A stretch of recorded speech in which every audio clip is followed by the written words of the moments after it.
bagaimana sebenarnya pelaksanaan salatnya. Sementara salat itu kan inna salata tanha anil fahsyi wal munkar, mencegah perbuatan yang keji dan munkar. Kalau seperti yang katakan seperti peristiwa seperti orang melaksanakan korupsi, kan saya kan menodai daripada salat itu. Pertanyaan, apakah mereka tidak tetap istiqamah menjalankan salat atau bagaimana?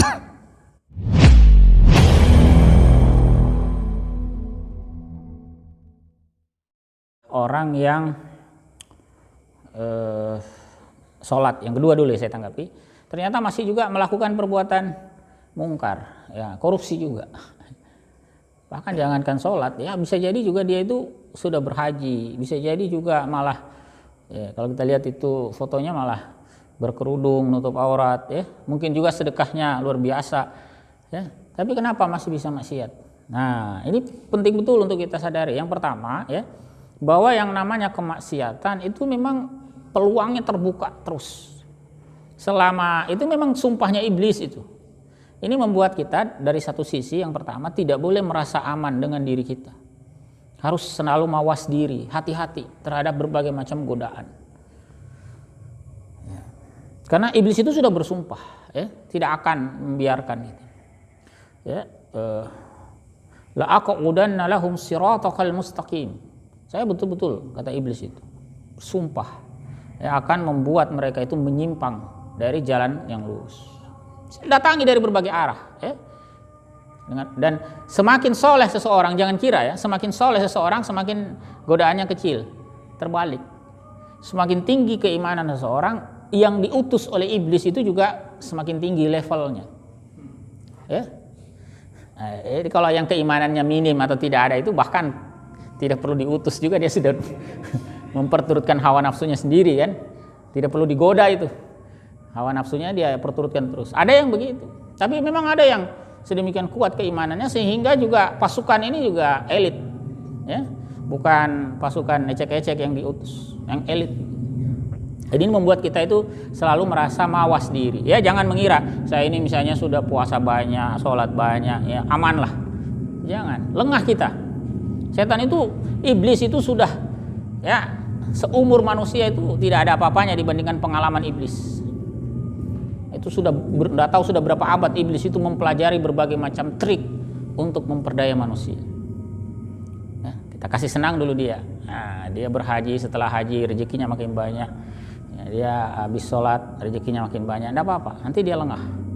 Ada akhirnya datang yang tawari proyek, alasan silaturahmi. Ya ngomong-ngomong begini, kasih hadiah kecil-kecil, lama-lama makin besar. Nah, bagaimana kalau kita bantu dia kasih begini-begini? Pinter, ya. Dia sudah, iblis itu berpengalaman. Sudah berapa generasi manusia yang, jadi iblis itu paling sekarang itu kerjanya itu paling duduk-duduk saja. Kalau dia lihat ini profilnya si A itu, oh begini dia modelnya, ini buku jilid kecil saya kasih. Nah, kalau sudah makin tinggi dikasih buku manual yang agak canggih sedikit kepada pasukan yang dia kirim. Ini yang agak canggih, ini orangnya agak soleh lagi, dia harus lebih, triknya lebih ini lagi. Begitu terus. Ya dia duduk-duduk saja. Iblis itu jarang sekali turun. Ya. Kalau di masa Nabi SAW itu hanya peristiwa penting, iblis itu datang. Ya, misalnya kita kenal peristiwa menjelang hijrahnya Nabi SAW, dia datang. Bagaimana agar itu tercegah dan seterusnya. Karena itu peristiwa yang sangat penting. Ya. Jadi kalau hanya peristiwa, apalagi semacam kita ini kualitas iblis, tidak perlu turun. Itu dia hanya kasih anak magang saja datang ke sana untuk bisik-bisik dia sedikit. Ya sholat nantilah, tunda sedikit. Ya ada sholat subuh azan, tidak apa-apa. Kau tidur sedikit lah. Ya, apalagi cuaca dingin begini. Pintar itu. Jadi agar tidak kita menjadi sosok yang apa? Yang merasa aman. Ya, tidak boleh ya. Kita harus mawas, senantiasa waspada. Karena godaan syaitan itu betul-betul halus. Dalam surah An-Nas itu ada ayat yang mengisyaratkan bagus sekali gini ya. Disebutkan di situ min syarril waswasil khannas. Dari keburukan al-waswas. Yang ini kemudian jadi bahasa Indonesia ya. Waswas ini kan jadi bahasa Indonesia gitu. Al-waswas itu apa sebetulnya al-waswas itu?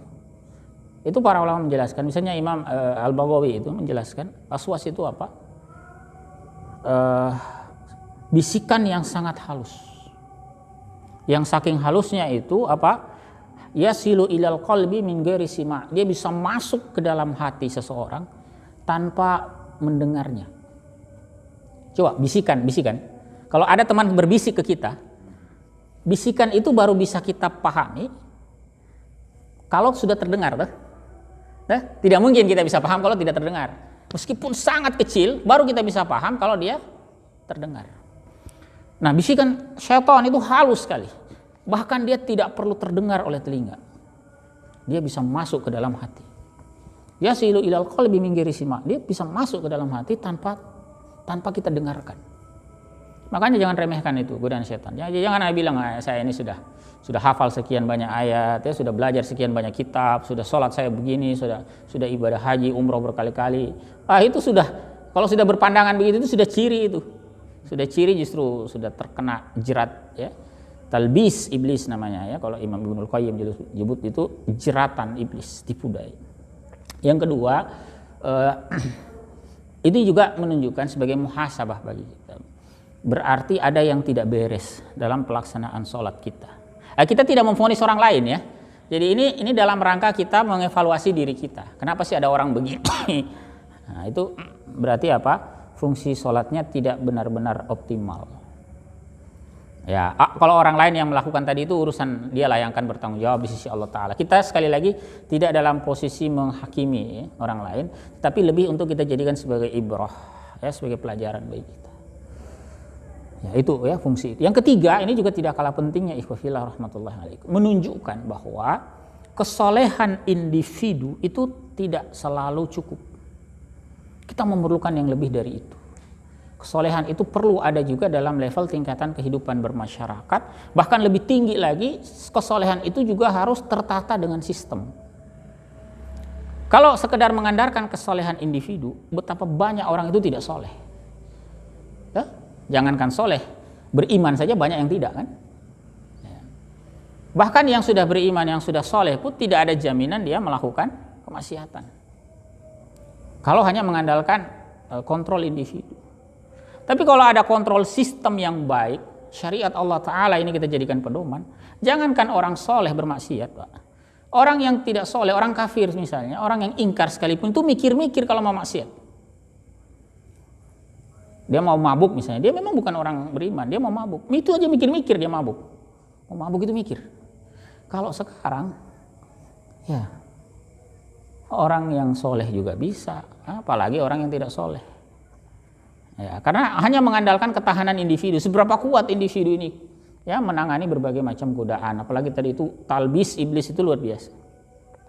Maka juga diperlukan ada sistem aturan kehidupan. Nah, makanya inilah biasa para ulama menyerukan kita itu terapkan itu syariat Islam dalam kehidupan, sehingga kemaksiatan itu bisa minimal. Jangankan orang yang soleh, orang yang memang banyak salah, yang tidak soleh ini, yang ingkar sekalipun itu akan mikir-mikir mau bermaksiat. Bagaimana dia mau mencuri, mau korupsi kalau hukumnya sangat tegas? Sekarang ini hukumnya pun juga, sistemnya pun kacau balau. Mudah orang memanipulasi, kena hukum pun juga santai. Coba lihat yang kena remisi banyak itu, pemotongan apa itu ya, hukuman segala macam itu kan para koruptor luar biasa. Surga itu. Malah kemarin tuh ada koruptor yang minta keringanan hukuman karena sudah dibully katanya oleh masyarakat, ya, keluarga, kasihan ya keluarga kami, anak istri segala macam. Dan konyolnya salah satu pertimbangan hakim juga untuk meringankan hukuman itu apa? Karena yang bersangkutan sudah mendapatkan apa itu? Sanksi sosial, apakah bahasanya itu ya? Jadi sudah dibully oleh masyarakat, ya, sudah apa ya, sehingga perlu dikurangi. Masya Allah. Jadi kita ini kalau berkata-kata buruk terhadap koruptor itu hati-hati, ya. Jangan sampai menjadi pertimbangan hakim itu untuk mengurangi masa hukuman dia. Jadi kepada koruptor kita katakan baik saja, ya. Ini terbalik, kacau balau, ya. Itu ya. Jadi sekali lagi kesolehan individu perlu, ya, juga ditata, ya, dengan kesolehan kolektif, ketakwaan secara total.